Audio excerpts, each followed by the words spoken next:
What's going on YouTube? It's your boy Dermy Wormy, and I'm coming at you with another video. And today we're talking Final Fantasy VII Rebirth, because I actually don't like to do this video. I'm actually kind of sorry to hear what's going on with all this and how this is playing out, but I think there is a easy explanation as to why this is happening. But you come over here. Final Fantasy VII Rebirth sales may be lagging behind Remake. Final Fantasy VII Rebirth has received near universal acclaim, but it might be trailing behind Final Fantasy VII Remake in terms of sales, at least one region. And what this is essentially Final Fantasy VII Remake was, did really well, launched really successfully, everything like that. But as right now with Rebirth, it is lagging behind about 30%, I believe, when you actually come down here to the data itself. In terms of UK box sales, Final Fantasy VII Rebirth opening week is down nearly 30% over the launch of previous game. The first game came out during the peak of COVID lockdowns. Digital data arrives later in the week. So we still have questions of maybe digital data might be helping lean it down a much better route. Maybe people are buying it more digitally than anything else. But the reality is it's not good.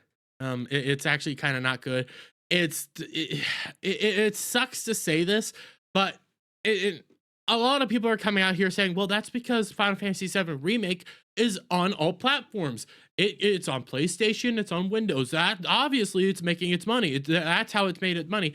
Thing is, Remake launched on PS4 exclusive right off the gate and didn't come out for PS5 and then Windows until 2021. So you have that to look at as well. It's not a good situation. And I know some people are pointing out, the Final Fantasy 16 sales were down. They weren't meeting these high expectations set by Remake. Well, I mean, when it comes to Remake, again, you had COVID. And I think this is a justifiable area. You had COVID. It was a hopping game at the time. People were really excited. People were really interested.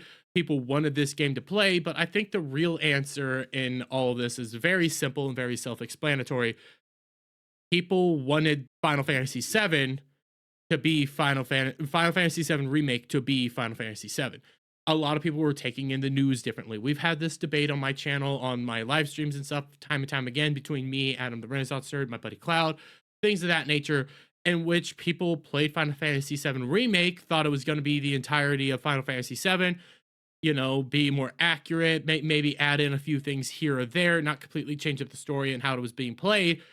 And when people played Remake, they got very upset. They got very annoyed with it. They got kind of like, oh, well, this isn't what we signed up for. This isn't what we wanted. We wanted the actual original game. And they didn't get it. So there is some hurt feelings around Final Fantasy VII Remake. There is hurt feelings around what's been going on here at Square Enix itself. Then on top of that, they had a major PR blunder in the form of announcing this shortly after they're, sending out Tifa, showing out all those bikini pics and everything like that, being like, hey guys, this is gonna happen. This is gonna happen. Be excited, be excited, be excited. You then had this news come out in which they were retroactively censoring Tifa or changing up Tifa or making her more accurate to their new canonization and stuff, in which that hurt people even more. It told people, hey, they're still going to be fiddling around with stuff. A lot of people took this as evidence of the ethics department still being in there, ethics department being willing to change stuff, do stuff, all sorts of like negative stuff in regards to this game itself. And this, soured people on the idea of the game. This, of course, made people not want to play the game even more. This, of course, made people not want to engage with this game and everything like that, and started honestly hating it even more. And it's a sad thing to see, because when it actually did come to the remake and everything and all these blunders that they did, it was only like very half-assed, and it wasn't really there for it. So when I'm seeing Rebirth not selling well, even though the people that are actually playing it are enjoying it, I think the easiest explanation as to why it's not selling well, honestly, is people were upset with Remake. People are very much scared of all the retroactive censorship, all the retroactive changing. There is a heavy contingency of people that are going around just hating Rebirth to hate Rebirth because of what they did in Final Fantasy and Remake. And I hate to see it. I do wish Rebirth to do well. I hope these digital sales are going to say that, hey, it's actually doing a whole lot better than we thought it is. I just hope things keep going up. I will say, though, when it comes to Rebirth, Rebirth has a much better chance than 16, because as it stands right now, when it comes to 16, There's no evidence that will ever come out for PC or anything.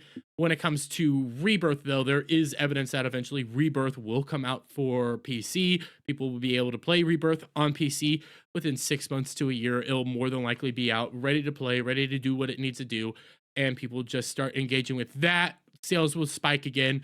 People will move on, and it'll probably be still lesser sales than what happened with Remake, but at least more people will be more willing to play it at that time. But I'm going to leave it there, guys. Let me get your guys' thoughts on all this down in the comments below. If you like this video, please give it a thumbs up, share it out, friends, hit that subscribe button, hit that notification bell for every time I put out a new video and go live. And I'll see you all on the next one. Bye for now.